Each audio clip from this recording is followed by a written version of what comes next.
Aaron Rodgers responded to ESPN personality Ryan Clark's criticism.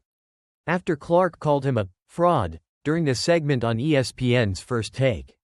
The back and forth began after Rodgers made remarks during his appearance on the Pat McAfee Show, where he criticized sports media and analysts for their tendency to generate controversy to remain relevant.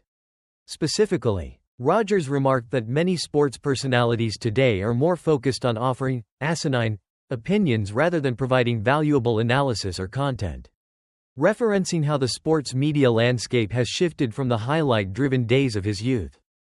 Clark took issue with Rodgers' comments, calling him a fraud and accusing him of acting like he is above others while benefiting from the same media system he criticizes. Clark responded directly, stating that Rodgers' remarks were hypocritical because Rodgers himself had become a media figure through his own paid opportunities. Despite criticizing those very same practices, Rodgers hit back with a response of his own during the Pat McAfee Show.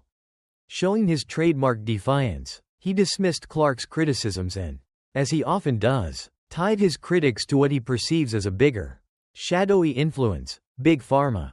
He sarcastically suggested that anyone criticizing him should disclose their vaccination status, implying that their criticisms were influenced by corporate or pharmaceutical interests.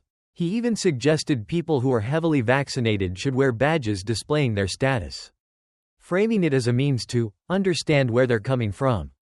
Rodgers' comments suggest a deeper frustration with media coverage, particularly regarding his vaccination status controversy from 2021, which remains a point of contention for him. His outspoken nature, especially around the topic of the COVID-19 vaccine, has led to ongoing friction between him and various media figures, who have often criticized his behavior and statements.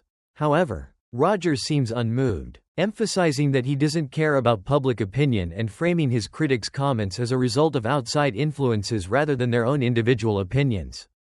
In this exchange, it's clear Rodgers still feels targeted by the media, with his belief that any criticism of him is driven by external forces. Like Big Pharma, this belief continues to shape his responses, as he deflects any accountability for his actions or words, instead casting himself as a victim of media manipulation.